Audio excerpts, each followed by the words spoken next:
तो दिल्ली का जो था ये ब्रांड को अमनदीप ढाल है, उसके बाद आपका ये दीवान स्पिरिट वाला, इंडो स्पिरिट, महादेव वाले पैसे तुमने क्या बताया था, आप बता ही रहे थे कि दे ही रहे थे। देखो जी, हाँ। पैसा है। इंडो स्पिरिट वाला तो 100 करोड़ रुपए एडवांस देके बैठे थे। वो तो कहते थे 100 रुपए की ज्वाइनिंग की है, 100 रुपए की ज्वाइनिंग की है। ठीक है, वो तो सबको ही बोलते थे कि जी, क्योंकि सबसे बड़ा धंधा उसी के पास था।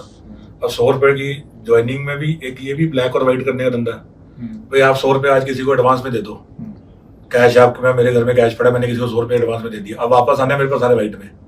ये तो कैश व्हाइट टू ब्लैक की कन्वर्जन भी होगी, जिस जो कैश दे रहा है। क्योंकि अगर मेरे पास कैश पड़ा, मैंने आपको एडवांस दे दिया, अब आप मेरे को व्हाइट में वापस आता रहेगा। फिक्स धंधा, फिक्स मार्जिन दे दिया। उसके बाद अमन ढल 60-70 करोड़ रुपए जो मार्केट में है, उसने अमन ढल ने दिए 60 करोड़ रुपए। सारे बोलते, क्योंकि हर आदमी बोलता था ना कि हमें भी धंधा दे दो, वो बोलते थे इतने रुपए देने हैं, किसी को पैसे देने की हिम्मत ही नहीं है। अब हमारे पास कहां से आएंगे पैसे इतने? ऐसे ही महादेव लिकर है, वो महादेव लिकर ने भी इतने पैसे दिए, 50 करोड़ की फिगर थी मार्केट में, और 50 करोड़ में दिए भी है, इसके बिना धंधा भी नहीं मिल सकता उसके बिना। ऐसे ही वो दीवान स्पिरिट है, उसका धंधा इनसे थोड़ा सा छोटा था, तो उसने 30 करोड़ रुपए दिए। बस यही, ये मतलब, और इसके सिवाय ये तो सिर्फ, ये तो मतलब ऐसा है कि जिसके मैं आपको बता रहा हूँ ना कि अगर आप एक्साइज में जाके मतलब आंख बंद करके भी पत्थर मारोगे, उसको भी पता है, हर आदमी को पता है बात। मतलब इसमें तो कुछ है ही नहीं है, मतलब ये तो मतलब नॉर्मल इंफॉर्मेशन, मतलब ऐसा वाला तो कभी सुना ही नहीं था कि ऐसा कभी हुआ आज तक। तो अमन ढल तो पंजाब में ही अभी। अमन ढल और एक अनंत वाइन्स, 2 आदमियों को 10,000 करोड़ रुपए का धंधा 2 आदमियों को दे दिया। कैसे दे दिया जी?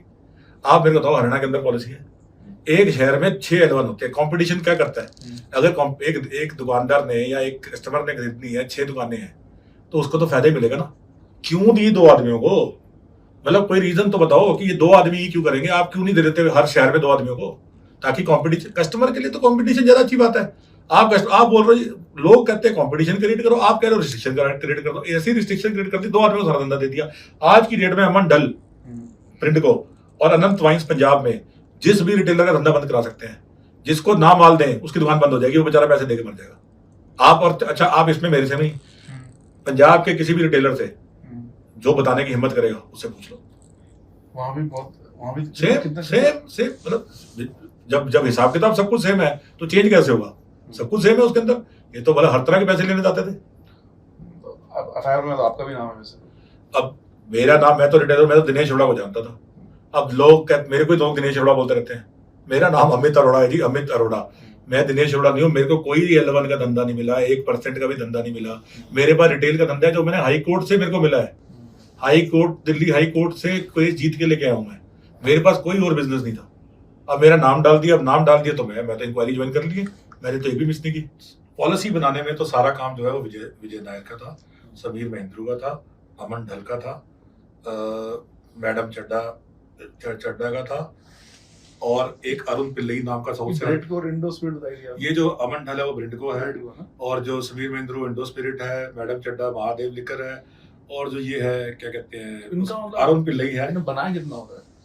अरे आप पैसा तो मतलब मैं बता रहा हूँ, अगर कोई बंदा ड्रग्स भी बेचे तो भी इतने पैसे नहीं बना सकता। 10 करोड़ रुपए भी लगाए होंगे और 150 करोड़ रुपए कमाए हैं अभी तक। और ये सारा सिर्फ ये पैसा कमाने का तरीका नहीं था, ये एक और तरीका था। क्या किया? 100 करोड़ रुपए एडवांस दे दिए कैश में। इन्होंने 100 करोड़ रुपए अपने इलेक्शन में लगा दिए, कहीं भी हरियाणा पंजाब में इलेक्शन में लगा दिए, गोवा में लगा दिए। लेकिन अब जब वो पैसा वापस आ रहा है, पहली पॉलिसी है जिसके अंदर उन्होंने लिख दिया कि इस पैसे को आपको 12% देना ही पड़ेगा। नहीं तो क्या होता है, डिस्ट्रीब्यूटर और एक रिटेलर का, या डिस्ट्रीब्यूटर और एक कंपनी का रिलेशनशिप, वो दोनों आपस में डिसाइड करते हैं। अगर आप टीवी के डिस्ट्रीब्यूटर हैं, तो कोई सरकार थोड़ी बताती है कि कितना पैसा डिसाइड होगा। ये तो इन्होंने डिसाइड कर दिया, 12% फिक्स कर दिया। अब एक आदमी 10 करोड़ रुपए लगाए और हर महीने 10 करोड़ रुपए कमाए।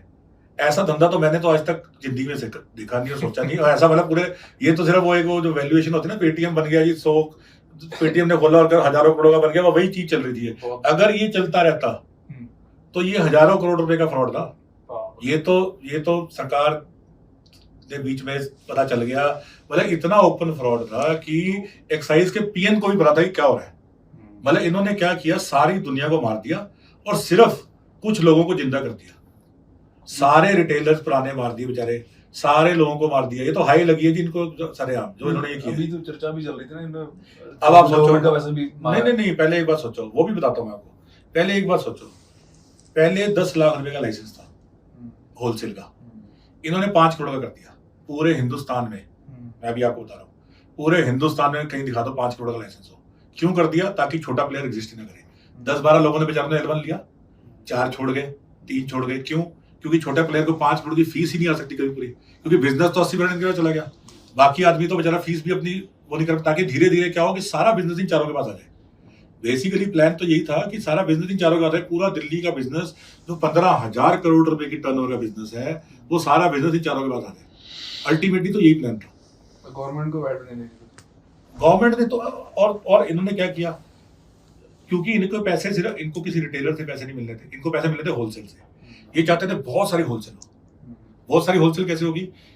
जैसे बाकी स्टेट्स ना, हरियाणा में बाकी स्टेट्स में कोटा फिक्स हो जाता है कि आपने मैंने बिड की, फीस की 200 करोड़ रुपए की, तो 200 करोड़ रुपए तक की एक्साइज का कोटा फिक्स है। उसके ऊपर अगर मैं दारू खरीदता हूँ तो मेरे को फिर से पूरी एक्साइज 165% की एक्साइज देनी पड़ती है।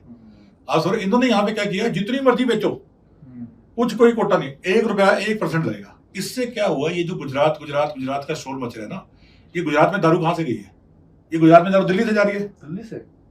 दिल्ली के अंदर क्या है, आप एक सिंपल सी बात है जी, आप एक एनालिसिस कर लो, ऐसी कौन सी मार्केट बन गई दिल्ली के अंदर, ऐसा कौन सा बम फट गया दिल्ली में कि एकदम से जहां बेटी बिकती थी 4 लाख 5 लाख महीने की, वहां बिक रही है 15 लाख। ये सारे के सारे अगर ये एनालिसिस, अगर ये इस चीज को अंदर जाए तो ये जो गुजरात का शोर में जाते हैं ना कि गुजरात में दारू चली, गुजरात में दारू कहां से जा रही है? गुजरात में दारू दिल्ली से जा रही है। आज दिल्ली से जा रही तो पंजाब से जा रही होगी, क्योंकि पंजाब में भी सेम पॉलिसी लागू कर दी। पंजाब का प्लान क्या है अंदर?